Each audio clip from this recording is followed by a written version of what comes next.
Quinta esencia. Frankenstein o el moderno Prometeo de Mary Shelley.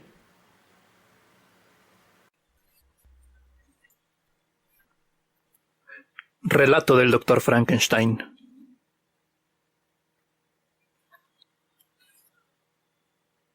Soy ginebrino de origen y nací en el seno de una de las familias más importantes del país. A lo largo de muchos años mis antecesores fueron síndicos o consejeros, y mi padre llevó a cabo con honra y consideración numerosos cargos oficiales. Todos quienes le conocían le respetaban a causa de su integridad y del incansable entusiasmo con que se dedicaba a la política. Pasó su juventud entregado por entero a los asuntos del país.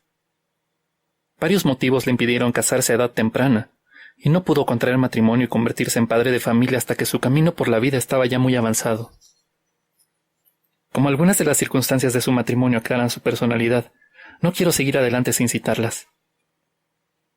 Su mejor amigo era un comerciante que, tras haber gozado de una desahogada situación, se vio en la miseria a causa de varios contratiempos económicos.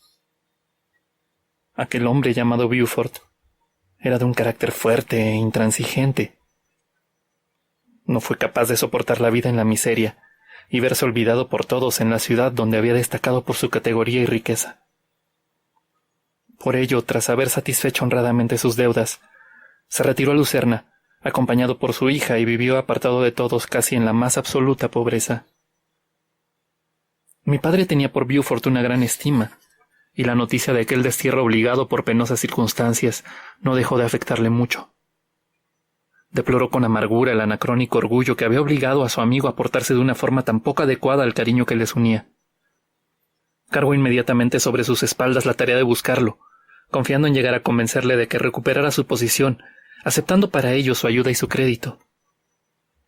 Pero Beaufort había tomado eficaces precauciones para no ser hallado, y solo 10 meses más tarde mi padre pudo averiguar su paradero. Rebosante de alegría, dirigióse a la casa de su antiguo amigo, que se encontraba en una modesta calle a orillas del Reus.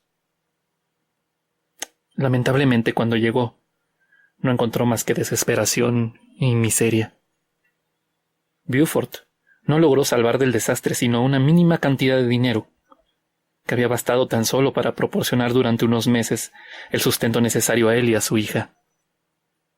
Confiaba en conseguir un cargo respetable en alguna empresa comercial antes de que se terminara, y en la espera permanecía forzosamente inactivo. Intensificó su amargura, y día tras día iba haciéndose más difícil de soportar, puesto que disponía de mucho tiempo para abandonarse a sus tristes meditaciones. Llegó a obsesionarse hasta el extremo de que, transcurridos 3 meses, contrajo una grave enfermedad, y tuvo que guardar cama, incapaz finalmente de realizar el menor esfuerzo. Su hija le atendió con infinito cariño, pero desesperada al observar la rapidez con que disminuía su breve capital, sabiendo que no le sería posible contar con otros recursos. Pese a todo, Carolina Beaufort poseía una insólita fortaleza de carácter, y la desgracia fortificó su entereza. Consiguió un modesto trabajo como trenzadora de paja, y de diversas formas logró ganar un pequeño sueldo que apenas si bastaba para cubrir las necesidades más elementales. Transcurrieron así varios meses. El estado de su padre empeoraba, y tuvo que consagrar a cuidarle un mayor tiempo. Sus ingresos menguaron, pues al mismo tiempo, y a los 10 meses de su partida, Beaufort falleció en sus brazos, dejándola huérfana y en el mayor desamparo. Esta desgracia la sumió en la desesperación. Mi padre la halló, postrada entre el ataúd, derramando amargas lágrimas. La pobre muchacha creyó ver en él a un espíritu bienhechor, y se puso por completo en sus manos. Tras el entierro, mi padre la llevó con él a Ginebra, y la confió a una familia amiga suya. Transcurridos 2 años, contrajeron matrimonio. Separaba a mis padres una notable diferencia de edad. Sin embargo, esto parecía unirles más profundamente en su mutuo e íntimo amor. Es posible que con anterioridad él hubiera padecido al comprobar la indignidad de alguna mujer, y esto le predispuso para otorgar un valor excepcional a las virtudes de mi madre. Su afecto por ella se basaba en una rectitud y una adoración poco comunes a su edad, pues sus sentimientos bebían en la admiración que le inspiraban las cualidades de su esposa y en el deseo de hacerle olvidar, en lo posible, las pasadas amarguras.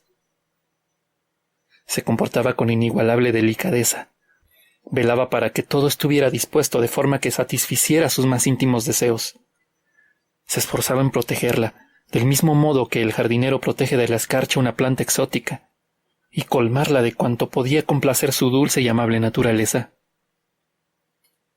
La salud de mi madre, y también la serenidad espiritual de que había hecho gala en otro tiempo, fueron quebrantadas por las terribles desgracias soportadas. En el transcurso de los 2 años anteriores a su matrimonio, mi padre, poco a poco, había renunciado a todos sus cargos públicos, y tras la ceremonia la pareja buscó el suave clima de Italia y el cambio de ambiente y paisaje que proporcionan un viaje por ese maravilloso país. Mi padre estaba convencido de que con ello la joven desposada volvería a hallar su vitalidad perdida. Recorrieron después Alemania y Francia. Yo nací en Nápoles, y ya de niño solía acompañarles en sus viajes. Durante muchos años fui su único hijo, y a pesar del cariño que mis padres sentían el uno por el otro, parecían extraer los inmensos tesoros de afecto y cariño que me prodigaban de una inagotable mina de amor. Las tiernas caricias de mi madre, la feliz sonrisa de mi padre cuando me miraba, fueron mis primeros recuerdos.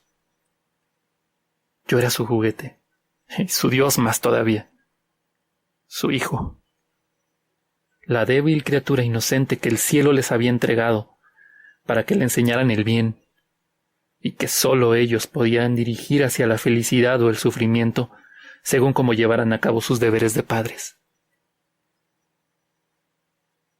Con la profunda conciencia de lo que debían al ser que habían engendrado, y merced también a los caudales de afecto que poseían, no es difícil pensar en que en todos los instantes de mi infancia obtuve de ellos continuas lecciones de paciencia, de caridad y de autodominio. Me educaron con tanta dulzura que solo recuerdo de aquel periodo una continua sucesión de instantes felices. Durante largo tiempo tan solo tuvieron que ocuparse de mí, pese a que mi madre deseaba ardientemente una hija. Yo seguía siendo el único fruto de su matrimonio. Cuando tenía casi 5 años, pasamos una semana a orillas del lago Como. Debido a su buen corazón, mis padres hacían frecuentes visitas a hogares necesitados. Esto era para mi madre algo más que un deber. Era una necesidad, una pasión. Recordando sus propios sufrimientos y la forma como había sido socorrida, se creía obligada ahora a ser el ángel custodio de los menesterosos. En uno de esos paseos llamó su atención una cabaña de apariencia extraordinariamente mísera, escondida en el recodo de un vallecillo, a causa de la horda infantil que jugaba ante ella. Todo parecía delatar la más absoluta pobreza. Cierto día, hallándose mi padre en Milán, mi madre regresó a aquel lugar llevándome con ella. Encontró allí, curtidos por el trabajo y la intemperie, a un campesino y su esposa, que daban de comer pobremente a 5 chiquillos, evidentemente hambrientos. Uno de ellos atrajo enseguida su atención. Era una niña que parecía pertenecer a otro mundo, a un mundo distinto al de los demás, robustos golfillos de oscuros ojos. Por el contrario, la pequeña era fina y rubia. Su cabello tenía el color y el brillo del oro, y por sobre la pobreza del vestido le prestaba una aureola de distinción. Su frente serena y bien dibujada, sus ojos azules y límpidos, sus labios y la forma de su rostro estaban tan llenos de sensibilidad y dulzura que nadie podía mirarla sin ver en ella un ser extraordinario, como una criatura enviada por el cielo, cuyos rasgos tenían algo de angélico. El campesino, apercibiéndose de que mi madre miraba a esa adorable criatura con asombro y admiración, le explicó espontáneamente su historia. No era hija suya, sino de un noble milanés. Su madre, alemana, había sido confiada a aquellas buenas gentes tiempo atrás, cuando su situación no era tan precaria. Hacía poco que habían contraído matrimonio y acababa de nacer su primer hijo. El padre de la niña era uno de aquellos patriotas educados en el culto a la antigua gloria de Italia. Era un Schiavio Gnorfrementi que luchaba para conseguir la liberación de su patria. Fue víctima de su valor. Se ignoraba si había muerto o si penaba todavía en las prisiones austríacas. Sus propiedades habían sido confiscadas y su hija había quedado, por consiguiente, huérfana y en la mayor miseria. Creció al lado de sus padres adoptivos, en aquella misérrima choza, donde su belleza parecía más insólita que la de una rosa de jardín que hubiera florecido entre malas hierbas. Cuando mi padre regresó de Milán, la encontró jugando conmigo en el hall de nuestra villa. La visión inesperada de aquella niña más bella que un querubín, cuyo cuerpo y movimientos eran más gráciles y hermosos que los de una gacela, le fue pronto explicada. Con el consentimiento de mi padre, mi madre convenció a los campesinos para que le confiaran el cuidado de la niña. Amaban hondamente a la pequeña huérfana y consideraban su presencia como una bendición, pero comprendieron que no tenían razón para mantenerla en la miseria y la necesidad ahora que la providencia ponía a su alcance una protección mucho más poderosa. Consultaron al cura del lugar y pronto Elizabeth Lavenza vino a vivir con nosotros. Fue más que una hermana, fue la dulce compañera de mis juegos y mis estudios. Todos querían a Elizabeth, y este cariño era para mí, que lo compartía, un orgullo y una alegría. El día anterior al que debían traer la casa, mi madre me había dicho bromeando: «Tengo un hermoso presente para mi pequeño Víctor, mañana se lo daré».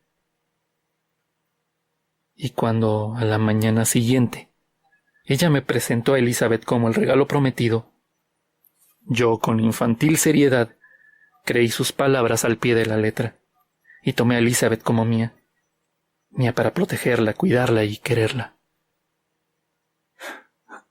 Gozaba de las alabanzas que le dirigían, como si fueran hechas a algo que me perteneciera. Nos llamábamos familiarmente primo y prima, y no existen palabras que puedan expresar lo que sentía por ella.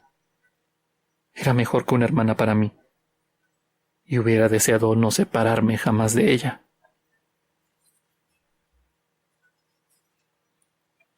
Crecimos juntos. Apenas si nos llevábamos un año y no creo necesario indicar que nunca un desacuerdo o una pelea nos hizo reñir. Nuestro compañerismo estaba hecho de la más completa armonía, y la diferencia y el contraste que existía entre nuestros respectivos caracteres, en vez de separarnos uno del otro, nos unían aún más. Elizabeth era de naturaleza más tranquila e introvertida que la mía. Sin embargo, pese al ardor que me poseía, era más capaz de concentrarme y mi ansia de saber sobrepasaba en intensidad a la suya. Ella amaba las elevadas creaciones de los poetas y encontraba abundante material de asombro y admiración en los impresionantes paisajes suizos que rodeaban nuestra casa. Todo la sorprendía. Las sublimes formas de las montañas, el paso de las estaciones, el estallido de las tempestades y la serenidad de los campos, el silencioso invierno y la vida tumultuosa de nuestros veranos alpinos. En tanto que mi compañera contemplaba calmadamente los aspectos hermosos de las cosas, yo prefería en cambio el placer de investigar sus causas más ocultas. El mundo era para mí un secreto que aspiraba a descubrir. La curiosidad, la más tenaz investigación de las leyes secretas de la naturaleza y la alegría que me embargaba al encontrarlas son, en efecto, las primeras sensaciones de las que guardo memoria. Cuando nació un segundo hijo, yo tenía a la sazón 7 años. Mis padres renunciaron a su vida de viajes y se instalaron en su país natal. Poseíamos una casa en Ginebra y una villa campestre en Belrive, en la orilla este del lago, aproximadamente a 1 legua de la aldea.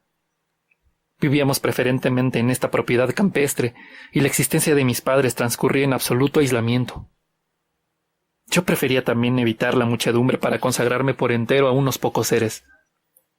Por lo general mis compañeros de colegio me resultaban muy indiferentes, pero, sin embargo, sentía hacia uno de ellos una gran amistad. Henry Clerval era hijo de un comerciante ginebrino, excepcionalmente dotado y dueño de una fértil imaginación. Adoraba el peligro, la iniciativa y la lucha. Se apasionaba con las novelas de capa y espada y componía cantos heroicos. Llegó a escribir narraciones de hechizamientos y aventuras caballerescas y quiso hacernos representar algunas obras cuyos personajes estaban inspirados en los héroes de Roncesvalles, los caballeros de la Mesa Redonda, en el rey Arturo y los guerreros que derramaron su sangre en las cruzadas, luchando por la liberación de los santos lugares en poder de los infieles. Ningún ser humano habría podido gozar de una niñez más feliz que la mía. Mis padres eran bondadosos e indulgentes, y nosotros comprendíamos que, lejos de ser unos tiranos que nos sojuzgaran con sus antojos, resultaban los dispensadores de todas las alegrías que tan a menudo disfrutábamos. Cuando veo otras familias, me doy cuenta de la inmensa fortuna que tuve en mi infancia, y una inexpresable gratitud se une a mi amor filial. Algunas veces mi carácter era violento y mis pasiones vehementes. Pero, gracias a cierta peculiaridad de mi espíritu, estos arrebatos, en vez de orientarse hacia fines pueriles, hallaban su expresión en el deseo de aprender todo cuanto me fuera posible. Debo admitir que ni las sutilezas de las lenguas extranjeras, ni los principios del arte de gobernar, ni cualquier forma de política tenían para mí el menor atractivo. Eran los secretos del cielo y de la tierra los que quería descubrir. Y tanto si me interesaba por la substancia exterior de las cosas, como si lo hacía por el lado oculto de la naturaleza o por el misterio del alma humana. Mis investigaciones estaban siempre encaminadas hacia la metafísica, o en su expresión más elevada, hacia los secretos físicos del mundo. Durante este tiempo Clerval se interesaba en cierta forma por las relaciones morales de las cosas. El periodo activo de la vida, el valor de los héroes y las acciones humanas eran su campo predilecto. Deseaba convertirse algún día en uno de aquellos cuyos nombres son perpetuados por la historia como valientes y osados benefactores de la humanidad. La hermosa alma de Elizabeth relucía en nuestro hogar como una llama sagrada en el interior de un santuario. Su cariño nos pertenecía. Su angélica sonrisa, su dulce voz, la mirada de sus ojos celestes estaban siempre presentes para bendecirnos y guiar nuestra existencia. Personificaba el más dulce y atractivo amor. Mis estudios hubieran podido amargarme, me hubiera encolerizado muchas veces a causa de la vivacidad de mi carácter, si ella no hubiese estado allí para comunicarme algo de su dulzura. Y Clerval, el mismo Clerval, no hubiera podido ser tan exquisitamente humano, tan atento en su generosidad, tan desbordante de bondad y de ternura, pese a su pasión por las aventuras, si ella no le hubiese transmitido la auténtica belleza del bien, para que pudiera hacer de él la meta de sus sueños caballerescos.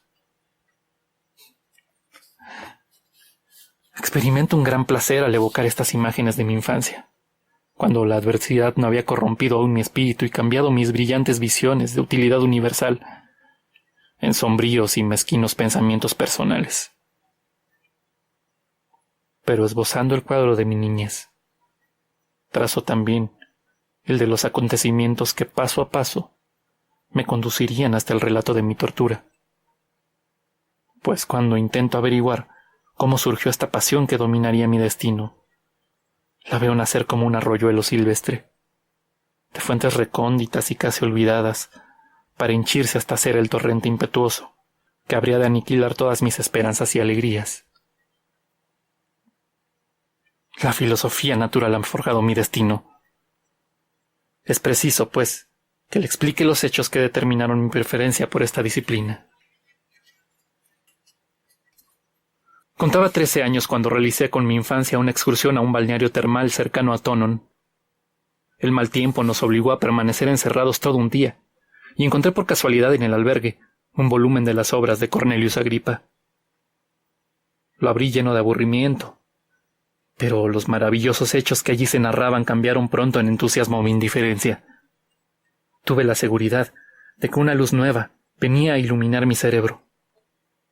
Exaltado por la alegría de mi descubrimiento, corrí para comunicárselo a mi padre, que echando una mirada distraída sobre el título, dijo: «Vaya, Cornelius Agripa. Víctor, hijo mío, no pierdas el tiempo leyendo tales tonterías».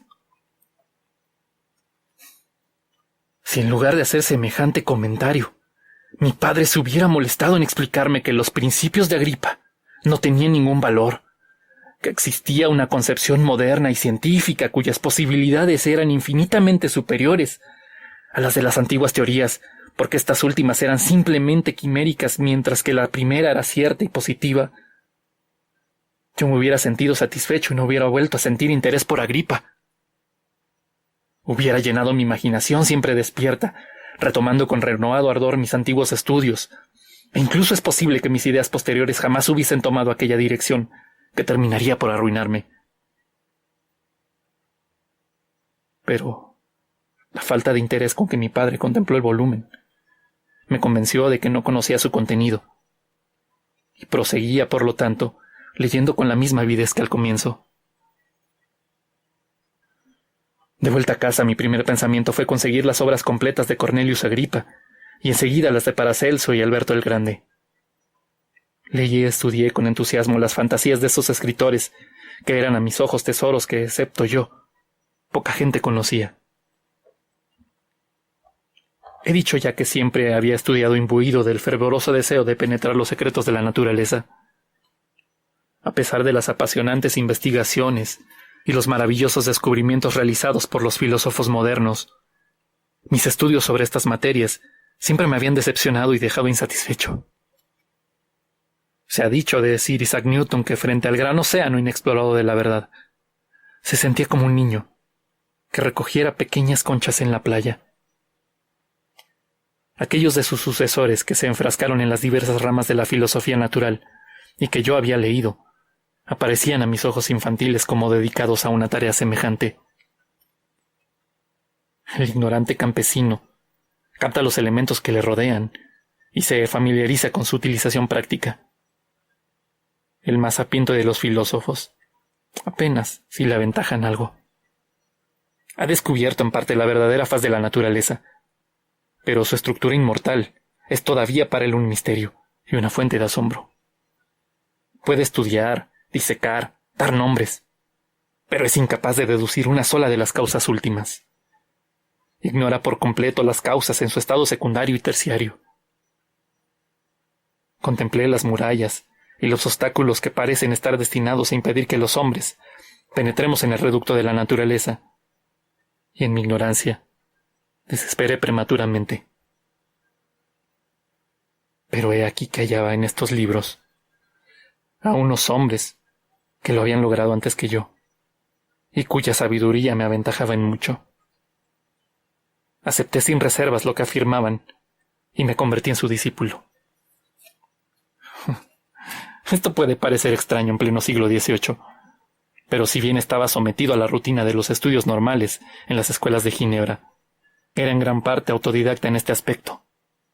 Mi padre no poseía un espíritu científico, y tuve que satisfacer mi ansia de sabiduría, andando a trompicones como un muchacho ciego.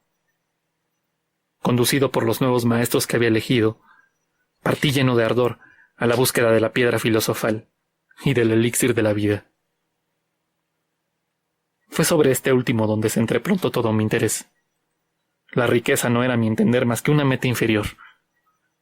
Pero qué gloria obtendría con mi descubrimiento si conseguía liberar al organismo humano de la enfermedad y hacer del hombre un ser invulnerable a todo menos a la muerte violenta.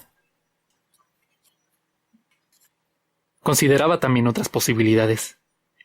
Provocar la aparición de fantasmas y diablos era algo que mis autores tachaban de fácilmente realizable, y que con todas mis fuerzas deseaba conseguir.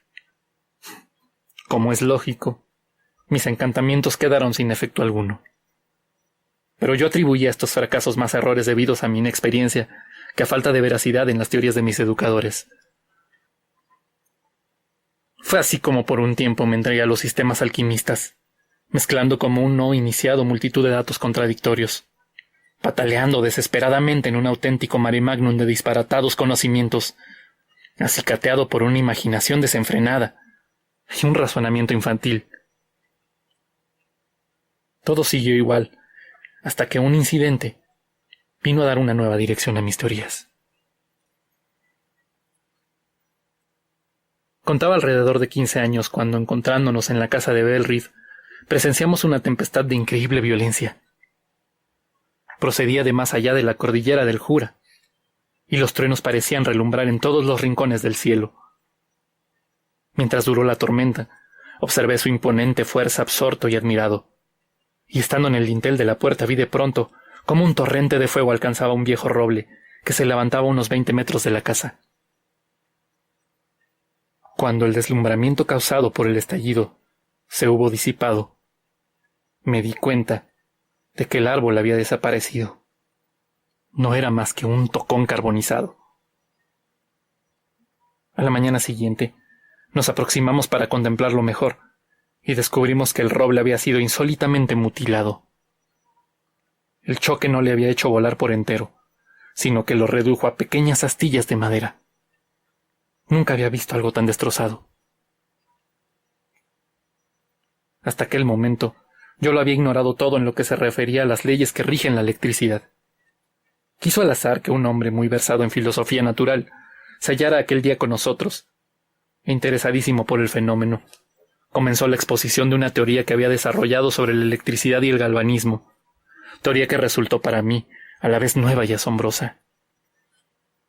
Lo que nos explicó tuvo la virtud de relegar considerablemente a Cornelius Agripa, Alberto el Grande y Paracelso, los antiguos maestros de mi imaginación. La desmitificación de mis ídolos arrebató todo interés a mis habituales experimentos. Me parecía ya que nada podía ser descubierto. Por uno de estos caprichos del espíritu a los que sin duda somos más vulnerables en la juventud, abandoné todas mis antiguas actividades. Consideraba que la filosofía natural y cuanto la rodeaba no era más que una deforme creación, un aborto. Esta pretendida ciencia, pensaba yo, jamás podrá superar el nivel más bajo del auténtico conocimiento, y movido por este estado de ánimo, me lancé hacia las matemáticas y las ciencias que se relacionaban con ella, pues era evidente, aquellas materias estaban basadas en fundamentos ciertos, y eran por lo tanto dignas de consideración. Esto prueba la extraña naturaleza de nuestras almas, y demuestra hasta qué punto estamos atados a la prosperidad o a la ruina, por lazos extremadamente tenues. Cuando miro hacia atrás, creo descubrir, en el cambio casi milagroso que experimentaron mis disposiciones, la forzosa inspiración de mi ángel guardián. Era el último esfuerzo de mi espíritu de conservación para evitar la tormenta que se divisaba ya en los astros, dispuesta a desencadenarse sobre mí. Al abandono de mis antiguos estudios siguió un sosiego, una calma espiritual que me libró de los tormentos que acompañaban mis anteriores investigaciones. De esta suerte aprendí a asociar la idea de desgracia con la prosecución de mis experimentos y la de felicidad con su abandono. Fue un considerable esfuerzo para conducirme hacia el bien, pero resultó ineficaz. El destino es muy poderoso, y sus leyes inflexibles habían decidido mi destrucción. Fue terrible y total.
spreche, sind nur die Echos meiner Sehnsucht.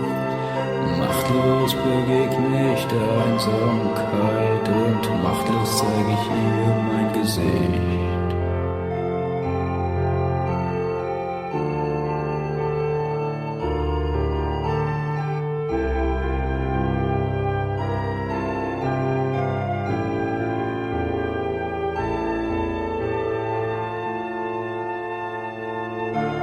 Zerfallen in 1000 Stücke, krieche ich in 1000 Richtungen und halte deine Hand nicht fest genug.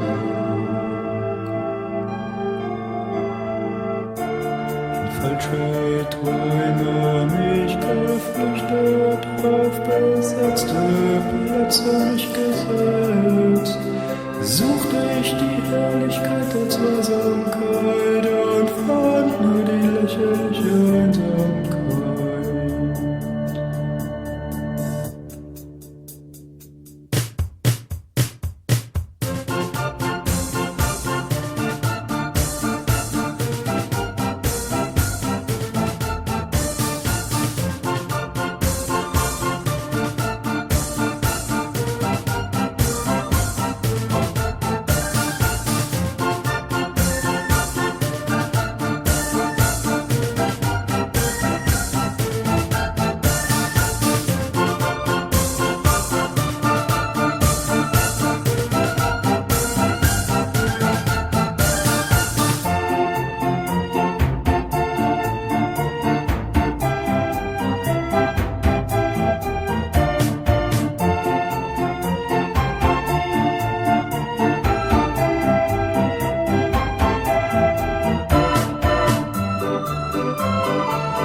Muy buenas noches.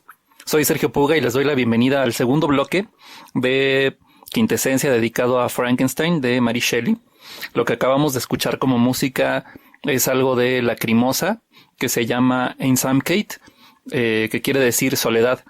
Lacrimosa es un grupo alemán que debe ser de los más conocidos dentro del mundo subterráneo de la música.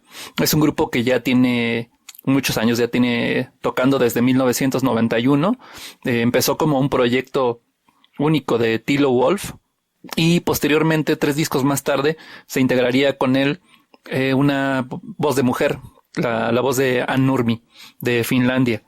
Pero bueno, Lacrimosa en realidad ya no requiere como mucha presentación porque es un grupo que ya tiene su cantidad bastante respetable de seguidores aquí en México y casi prácticamente cada año vienen a dar concierto aquí. Entonces no hay como mucho que agregar al respecto. Escogí este tema porque la soledad es uno de los sentimientos predominantes dentro de la novela de Frankenstein. De hecho, los 3 personajes que son como los principales tienen muy arraigado este sentimiento, ¿no? Lo tienen como muy a flor de piel. Son personajes muy solitarios los 3. Y me refiero a 3 porque aunque toda la historia se desarrolla entre lo que pasa con Víctor Frankenstein y su criatura, Les comentaba que el personaje de Robert Walton refleja un poquito los sentimientos y las emociones de los otros dos personajes. En realidad, Robert Walton es como una especie de espejo de ambos personajes. Por eso es importante considerarlo dentro del texto y por eso no lo omití dentro de lo que les leí en el bloque anterior. Digamos que Robert Walton posee características de los dos personajes principales. Por una parte, del personaje de Victor Frankenstein, él representa la parte esta científica de no saber cuándo detenerse en función de sus ambiciones. Ambos son personajes muy ambiciosos. Por una parte, Victor Frankenstein persigue como la ambición del conocimiento absoluto sobre la filosofía natural, y esta ambición también la tiene de cierta manera Robert Walton, que él lo que persigue es llegar al Polo Norte y es capaz de hacer cualquier cosa con tal de conseguir su objetivo. Hay un momento del relato en la que él lo manifiesta de esta manera, pero al mismo tiempo también manifiesta este sentimiento de soledad abrumadora que nos dice que él está en busca de un amigo que de nada le serviría su éxito si no lo pudiera compartir con un amigo, que esta es la gran carencia del monstruo, que como vamos a ver más adelante. En cuanto a la parte sentimental y emocional, estos son los ejes que van a estar presentes a lo largo de todo el texto. Por otra parte, lo que le va a dar la tensión dramática al relato de Frankenstein es un conflicto entre la relación de el creador con su creación. Y este conflicto lo podemos ver, y Mary Shelley juega con este conflicto, digamos que en diferentes niveles. Por una parte, plantea la relación del creador con su creación, desde el punto de vista, por ejemplo, del científico, con las obras que está él investigando y creando, que también esto se puede traspolar de cierta manera a la relación de un artista con su obra. Y siempre está presente el tema de la responsabilidad que tiene un creador respecto a su obra. Esta responsabilidad o irresponsabilidad que está presente a lo largo del texto, como les comentaba, se manifiesta a distintos niveles. Por una parte lo maneja desde el punto de vista de creación, de creador con su creación. En otro nivel lo podemos ver a nivel de creador con su criatura, y ya pensándolo desde este punto de vista de creador-criatura, lo podemos ver a otros dos niveles. Por una parte, llega un momento en el que nos juega con la idea de Dios y la idea de su creación, de sus criaturas, que vendríamos a ser pues todos los seres vivos. Y de hecho, esto resulta muy claro en cierto momento de la obra. En español no tenemos como un lenguaje definido en cómo referirnos a Dios. Normalmente cuando leemos textos bíblicos, sobre todo, encontramos que están narrados en una especie de español antiguo, pero ese era el español, digamos, que se utilizaba cotidianamente hace 300 años, 400 años. Pero en inglés, en el idioma original en el que está escrita la obra de Frankenstein, Mary Shelley sí hace una separación. En inglés existe un lenguaje, algunos pronombres y algunas formas semánticas que únicamente se utilizan en la forma de dirigirse hacia Dios. Esto es muy interesante porque este tipo de palabras y este tipo de lenguaje es el que utiliza originalmente Mary Shelley en los momentos en que la criatura se está comunicando con el Dr. Frankenstein. Entonces, esto es lo que le da sustento a esta idea que les estoy diciendo, de que parte de lo que se trata dentro del texto es la relación de Dios con su creación, de Dios con sus criaturas. Y haciendo otra traspolación, también está latente todo el tiempo la relación de la responsabilidad de un padre con su hijo. De hecho, también en varias ocasiones la criatura se refiere a Victor Frankenstein como su padre, no solo como su creador, no solo como su Dios, sino como su padre. Entonces, si se fijan, estamos vinculando en tres niveles este nivel de responsabilidad que tiene un padre hacia su hijo, un Dios hacia su creación y un científico, digamos que hacia su obra. Y creo que esto es un juego en el texto que es muy fácil de rastrear. Por esto este libro es maravilloso y sirve muy bien para ilustrar muchas cosas, porque es muy fácil de encontrar estas diferentes lecturas que tiene el texto. Otra de las cosas a las que me quisiera referir en este segundo bloque es a la alusión que tiene el nombre del libro completo. El libro nosotros normalmente lo conocemos únicamente como Frankenstein, pero en realidad el nombre del texto completo es Frankenstein o el moderno Prometeo. Esta parte del moderno Prometeo también nos ayuda mucho a jugar con la idea de la divinidad. Si no conocen quién es Prometeo o no conocen el mito de Prometeo, voy a tratar de platicárselos de una forma muy, muy breve. Dentro de la mitología griega, Prometeo no es ni siquiera un dios, sino es una figura anterior a los dioses. Se supone que antes de que los dioses que conocemos, Zeus, Poseidón, Atenea y todos estos dioses del Olimpo, existía una generación previa de seres omnipotentes que eran los titanes. Dentro de esta mitología se supone que el padre, digamos, o el más grande de los titanes era Urano. Urano engendró a 12 titanes y se supone que el titán más pequeño, que era Cronos, se rebeló contra la tiranía de Urano y logró derrotarlo y logró encerrarlo en el Tártaro y se colocó él mismo como el campeón, digamos, de los titanes. En esta mitología se supone que Cronos era el titán más pequeño y como él derrocó a su padre, le entró, digamos, que un poco como la paranoia cuando él tuvo a su vez hijos, que estos hijos vendrían siendo los dioses, y previendo una posible, digamos, que se repitiera la historia y que él fuera derrocado a su vez por sus hijos, lo que hacía era comerse a los hijos, se comía a los dioses que iba engendrando, hasta que su esposa, en una artimaña para hacer que sobrevivieran a sus hijos, ocultó a algunos de ellos y le dio a comer rocas a Cronos, engañándolo, diciéndolo que eran sus propios hijos. Este no se dio cuenta. De ahí se desarrollaron algunos dioses y efectivamente se repitió un poquito la historia. Zeus creció en poder y se organizó una lucha entre dioses y titanes, los dioses apoyados por gigantes y por otros seres, y lograron derrocar a el gobierno de los titanes, el gobierno de Cronos. Lograron encerrar a la mayoría de los titanes en el Tártaro, pero algunos de los titanes, de los más pacíficos, Zeus les permitió coexistir, no encerrarlos, aunque limitándoles el poder. Pues bueno, a esta generación de titanes es a la que pertenece Prometeo. Prometeo es una figura muy importante porque dentro de las cosas que se le atribuyen fue formar precisamente a los humanos. Se supone que Prometeo, en compañía de su hermano Epimeteo, formaron de barro a los hombres. Y en el momento de hacer la repartición como de los dones que debían tener todos los seres vivos, resultó que se les habían olvidado los humanos.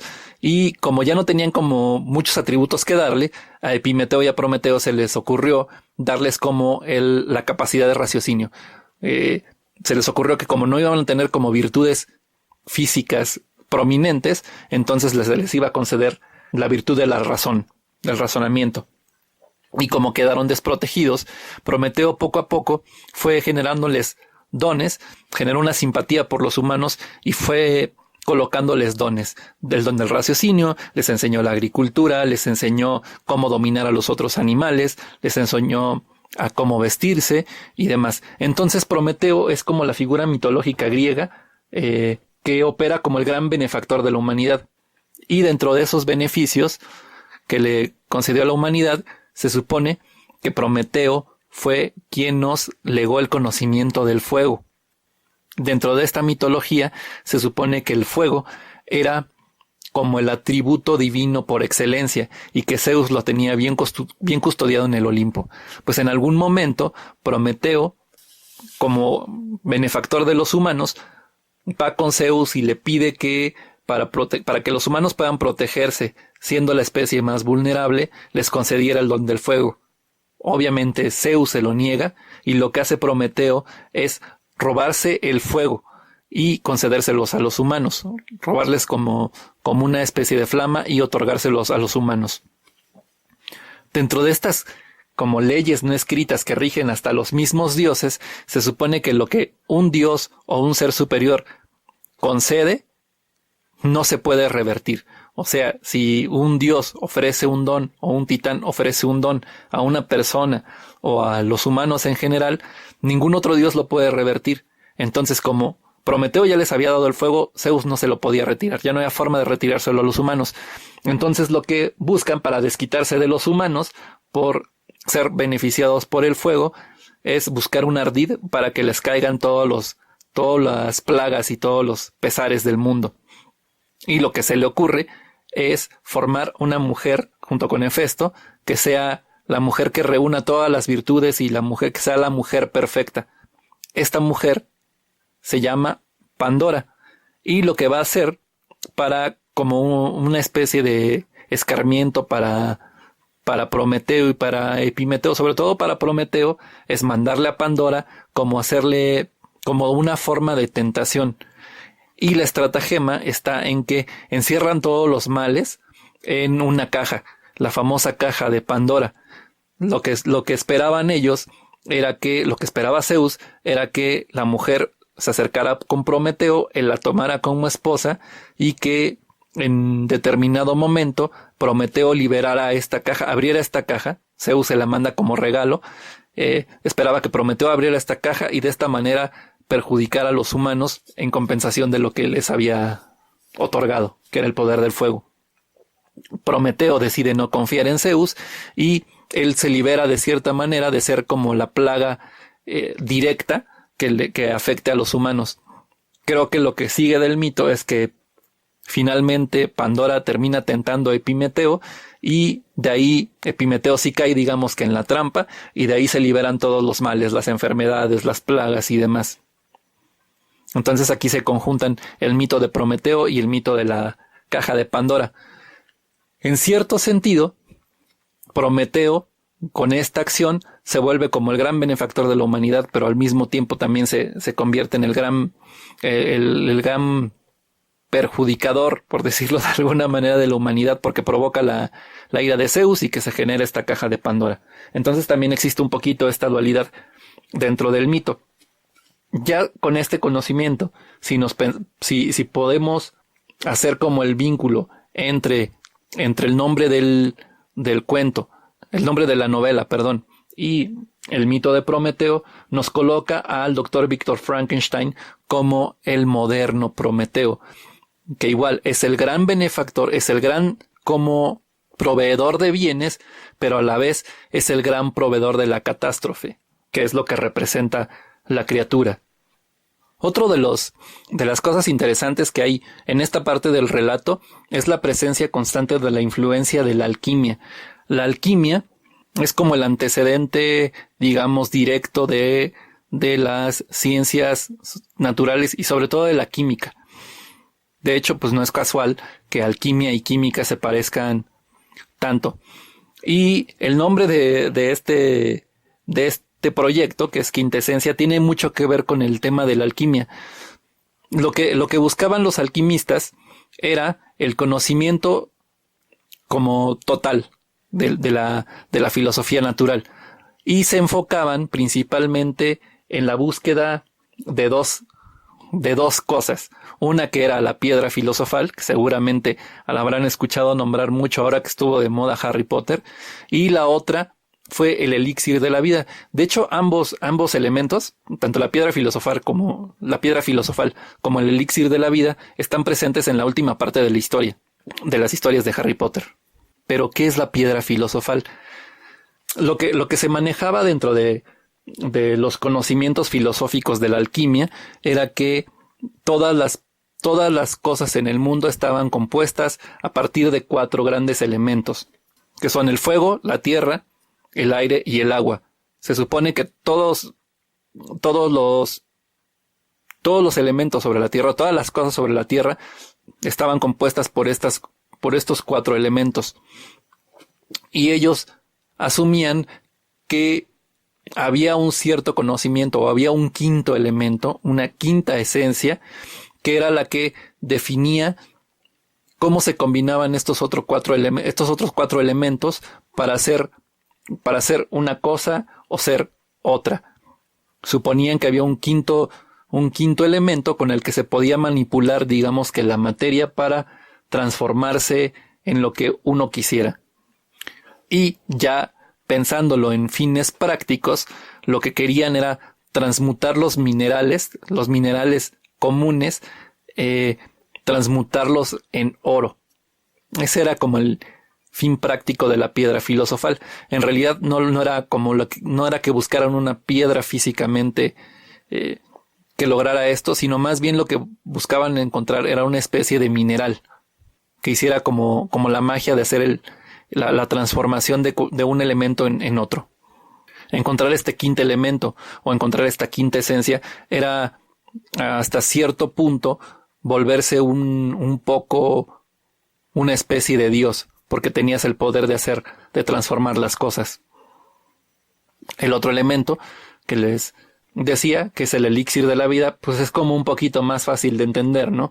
Es un cierto líquido, un cierto compuesto que permitía prolongar la vida de forma indefinida, ¿no? Era como este líquido que iba a permitir la vida eterna, el triunfo sobre la muerte.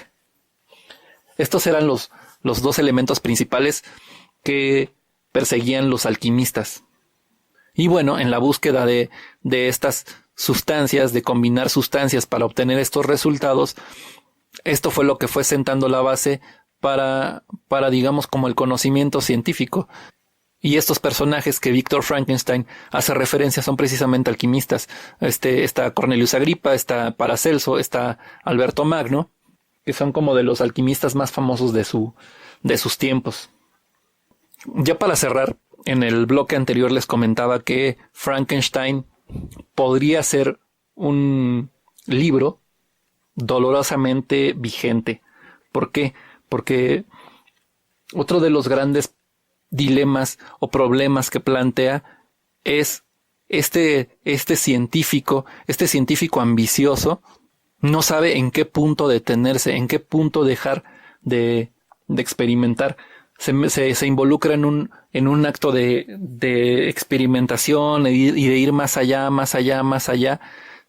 y no encuentra el punto en el que sus experimentos pueden ser peligrosos. No hay un ejercicio de reflexión sobre los males que puede causar hasta que es demasiado tarde.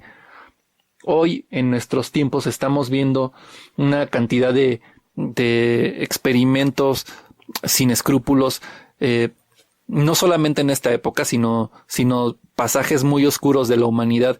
Han tenido estos científicos con muy pocos escrúpulos que hacen experimentos con otras personas, que hacen experimentos con niños, que toman animales para experimentar sin tomar en cuenta una parte ética. Esta parte ética dentro de la ciencia, y no solo dentro de la ciencia, sino dentro de la sociedad, últimamente no se toma como mucho en cuenta. Y dentro del relato dentro de la historia de Víctor Frankenstein, llama la atención esta parte de que él nunca se cuestiona si lo que está haciendo está bien o está mal, o para no meternos en conflictos morales, si es peligroso o no peligroso. Entonces, en tiempos en que se habla de bioética, en tiempos de que ya tenemos forma de manipular genéticamente organismos, de que nos podemos meter en terrenos peligrosos, en que podemos decidir sobre vidas futuras, podemos estar por encima de la voluntad de la gente a futuro, se nos plantea este dilema como muy vigente. De hecho, Frankenstein, a partir de su aparición, podemos rastrear su descendencia en películas que aparentemente, o en literatura que aparentemente no tuvieran mucha conexión, pero que nacen a partir de este cuestionamiento sobre en qué momento detenernos como especie, en qué momento detener nuestro intelecto, en qué momento detener nuestros experimentos. Esto lo iremos rastreando conforme vayamos avanzando en la lectura del libro. Por el momento hasta aquí lo voy a dejar. Espero que estén disfrutando, que continúen aquí escuchando cómo vamos a ir desmenuzando este libro, porque créanme que es un libro que se le puede abordar desde muchos ángulos. Y todos estos ángulos son muy fáciles de rastrear, aun siendo lectores no expertos como lo somos todos aquí. Les agradezco su atención y su paciencia. Les recuerdo que todo lo que presente, todos los textos que vaya utilizando y que todo el material musical, visual, gráfico que vaya utilizando, lo hago sin fines de lucro, que es únicamente con fines de difusión y de entretenimiento. Espero que me sigan acompañando en este experimento. Les recuerdo mi nombre, que es Sergio Puga, y espero que nos escuchemos pronto. Les deseo muy buena noche y que tengan muy felices sueños.